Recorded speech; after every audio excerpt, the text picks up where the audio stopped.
प्यारे बच्चों, हम लोग जो है पिछली कक्षा में पौधों में कायिक जनन की प्राकृतिक विधि का अध्ययन कर रहे थे, जिसके अंतर्गत कि पौधों के जड़ों द्वारा, तनों द्वारा, पत्र प्रकलिकाओं द्वारा एवं पत्तियों द्वारा जो है नए पौधों का विकास किया जा रहा था। आज हम लोग कायिक जनन की द्वितीय विधि कृत्रिम कायिक जनन का अध्ययन करेंगे।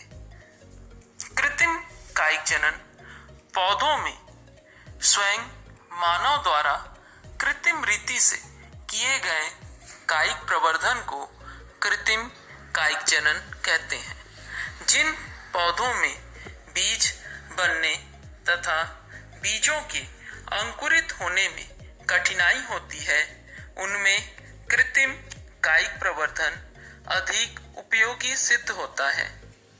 यह निम्न विधियों द्वारा संपन्न किया जाता है। कलम लगाना, जैसे गुलाब, गुड़हल, गन्ना, नींबू, कनेर आदि पौधे इसी विधि द्वारा उगाए जाते हैं। कलम से अभिप्राय कच्छस्थ कलिकाओं युक्त तने के टुकड़े से है। दूसरी विधि है रोपण, जिसको हम लोग ग्राफ्टिंग कहते हैं। किसी जड़ सहित पौधे के कटे हुए तने पर किसी दूसरे पौधे के तने उगाने की विधि को रोपण कहते हैं। इस विधि में किसी घटिया नस्ल के पौधे की टहनी काटकर उस पर किसी अच्छे नस्ल के पौधे की एक टहनी या कलम लगाया जाता है। अगली विधि है शाखा बंधन। यह रोपण की ही रूपांतरित विधि है। इसमें घटिया जाति के पौधे के तने पर बढ़िया जाति के पौधे के तने को जोड़ा जाता है। अगली विधि है कली लगाना, बडिंग। यह विधि भी रोपण से मिलती जुलती है। इसके अंतर्गत किसी बढ़िया जाति के पौधे की एक कली को किसी दूसरे साधारण पौधे के तने पर लगाया जाता है। गुलाब, अंगूर, संतरा, नींबू, बेर, शरीफा आदि में इसी विधि द्वारा प्रवर्धन किया जाता है। अगली विधि है दाब लगाना, लेयरिंग। इस विधि में पौधे की भूमि के निकट वाली शाखा जहां भूमि को छूती है, वहां पर इसकी छाल चाकू से हटा देते हैं। अब इस शाखा को नीचे झुकाकर भूमि के अंदर इस प्रकार दबाते हैं कि कटा भाग भूमि के अंदर रहे। कुछ दिनों पश्चात कटे भाग से अपस्थानिक जड़ें निकल आती है। अब इस शाखा को इसके मातृ पौधे से काटकर अलग कर देते हैं। इस प्रकार एक नया पौधा बनकर तैयार हो जाता है। सेव, नाशपाती, चमेली, बेला, नींबू, अंगूर आदि में इसी प्रकार से नए पौधे पैदा किए जाते हैं। अगली विधि है बंध लगाना, या इसको गुटी बंधन कहते हैं। यह दाब लगाने की विधि का ही परिवर्तित रूप है। इस विधि का प्रयोग वृक्षों की अधिक ऊंचाई पर स्थित शाखाओं पर किया जाता है। जैसा आप चित्र में देख रहे हैं, जहां पर दाब विधि का प्रयोग नहीं हो पाता है, इसमें वृक्ष की एक स्वस्थ शाखा के बीच से चाकू द्वारा छाल हटा देते हैं। कटे हुए भाग पर गीली मिट्टी लपेटकर मोटे कपड़े या टाट द्वारा बांध देते हैं।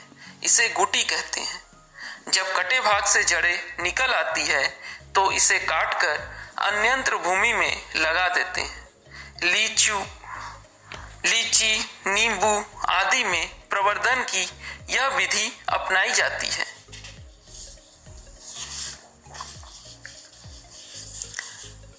ये आप लोग चित्रों में देख रहे हैं विभिन्न प्रकार की विधियों का हमें कैसे प्रयोग कर रहे हैं।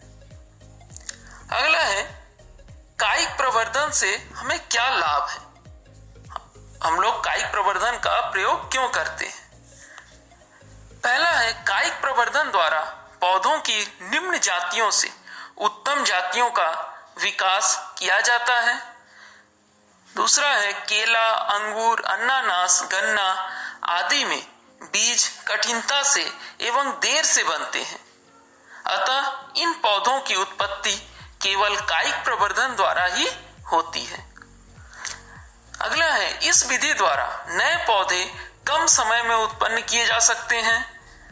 अगला है, कायिक प्रवर्धन द्वारा उत्पन्न पौधों में बीज से उत्पन्न पौधों की अपेक्षा फल शीघ्र बनते हैं। अगला है, कायिक प्रवर्धन में पौधों की शुद्धता बनी रहती है, जो लैंगिक प्रजनन में संभव नहीं होता। कायिक प्रवर्धन से कुछ हानियां भी हैं, उसे देखते हैं। पहला, इस विधि द्वारा नए पौधे दूर दूर तक नहीं फैल पाते तथा मातृ पौधे के समीप ही उत्पन्न होते हैं।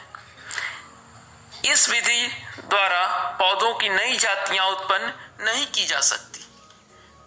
तीसरा है, इस प्रकार उत्पन्न पौधों में वंश का सुधार नहीं किया जा सकता। चौथा है, कायिक प्रवर्धन द्वारा उत्पन्न पौधों में कुछ समय पश्चात ह्रास होने लगता है। ऐसा लैंगिक उद्दीपनों के अभाव के कारण होता है, क्योंकि जब इसमें कायिक प्रवर्धन द्वारा होगा तो ये मातृ पौधे का क्या होता है, क्लोन होता है, उसी का क्लोन है इसमें, क्योंकि इसमें दो युग्मकों के मिलने से तो इसमें बन नहीं रहा है, तो इसीलिए क्या है, क्लोन है। और इसमें क्या होती है कि इसमें नई प्रजाति का निर्माण नहीं हो पाता है। ठीक है, एक हम लोग देखेंगे नया है सूक्ष्म प्रवर्धन, जिसको कि हम लोग माइक्रो प्रोपागेशन कहते हैं। पौधे के छोटे भाग उत्तक या कोशिका से प्रयोगशाला में कृत्रिम पोषण माध्यम द्वारा नियंत्रित वातावरण, प्रकाश, ताप, आर्द्रता में टेस्ट ट्यूब में नए पौधे को विकसित करने की प्रक्रिया को सूक्ष्म प्रवर्धन कहते हैं। सूक्ष्म प्रवर्धन के लाभ, पहला, इस प्रक्रिया द्वारा अत्यधिक संख्या में अत्यंत कम समय तथा कम स्थान में पादप प्रवर्धन किया जा सकता है।